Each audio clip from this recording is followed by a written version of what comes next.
Hi, this is Mike Stern, and you're watching Riviera Jazz Club, and it's a really cool website, and I'm glad to be a part of it. Can we jam? Great, man.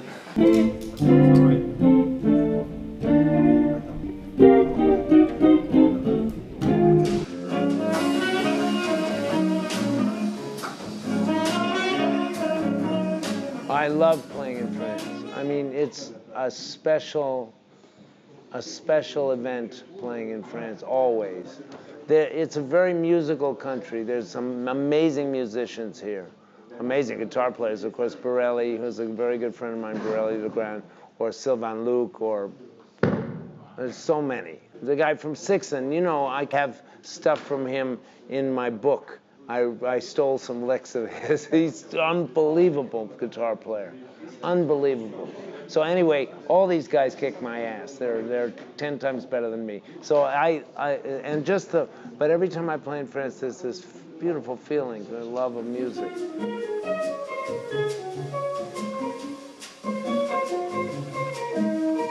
Tonight we're going to play a couple of things from Dave Weckls. It's a co-led band, me and Dave, and a couple of things from Dave's last CD, and which are kind of tunes by somebody else. But they're great tunes, and he has his own arrangement of them. And then we're going to play some of my songs.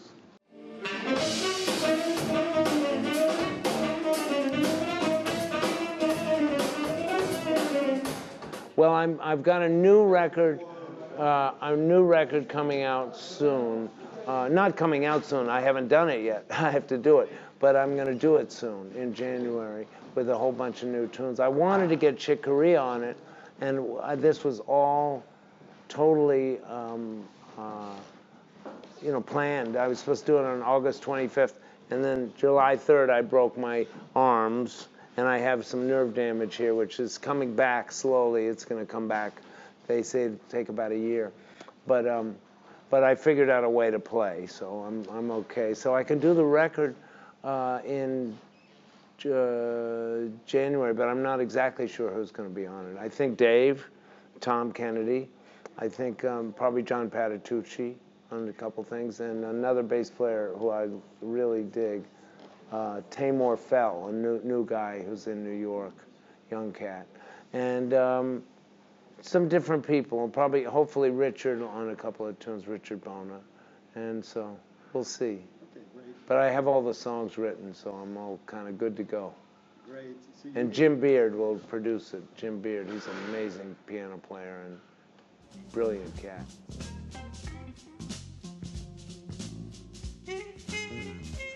Miles it was great, man. He was, you know what people don't realize, he was so loose.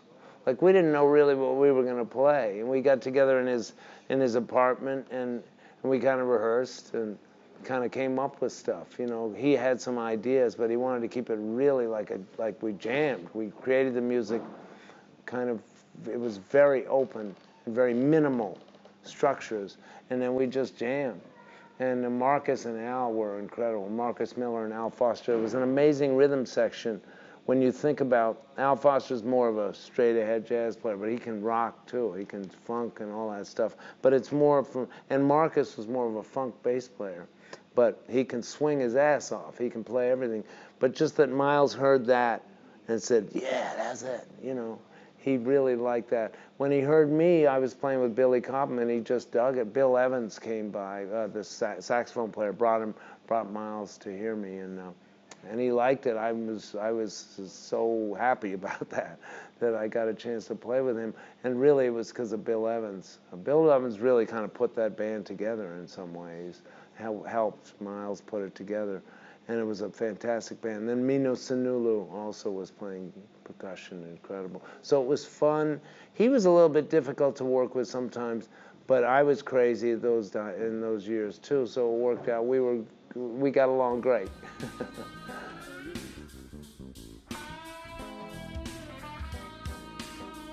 And then I played with Jocko, yeah, and that was a beautiful experience. We were really close friends, like best friends. So I miss him more as a friend. Of course, I miss his music and him as, I mean, his music is, there's a lot of it that's still we can hear. But I miss him as a, we used to play together all the time and just practice together. But he was such a good guy, you know. He was such a good guy. He had problems, but I understood him because I had some of my own stuff that I was fighting. And he couldn't turn it around, unfortunately. So we all miss him, but I really miss him as a friend. And of course, as an amazing bass player and writer and everything, you know.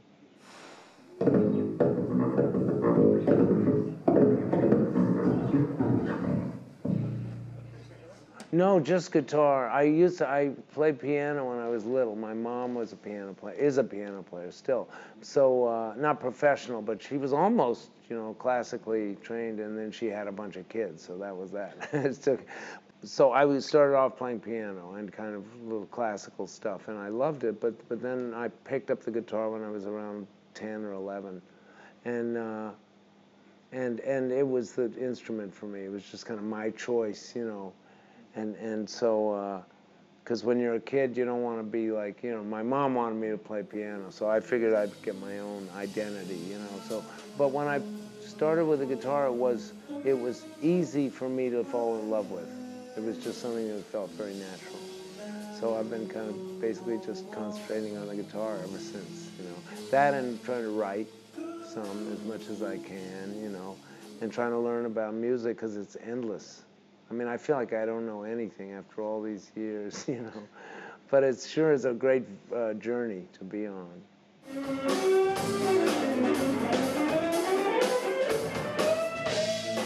Certainly Jimi Hendrix, certainly Miles, certainly Jim Hall is one of the greatest and one of my favorite guitar players. Wes Montgomery, you know, as far as guitar.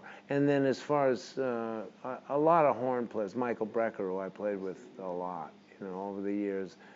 Just saxophone, you know, Jerry Bergonzi, Bob Berg, who I played with, you know, we had a band together for years. So I try to get a lot of horn lines in my playing. Other instruments other than the guitar, I try to sometimes transcribe Herbie Hancock or something, or McCoy Tyner, and try to get some of those lines on the guitar.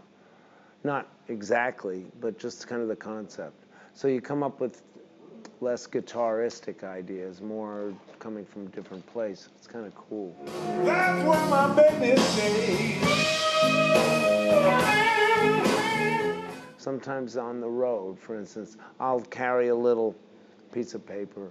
And if I have an inspiration, because you never know what's going to hit. Like Dave was just playing some stuff just at sound check, and I thought of a melody right away, so I'll probably write it down. You never know how you're going to get inspired. So I always carry a little book, and then try to finish it at home, and maybe use it, maybe don't, you know what I mean? But writing songs, it really gives you your own, helps you get your own musical voice, I think.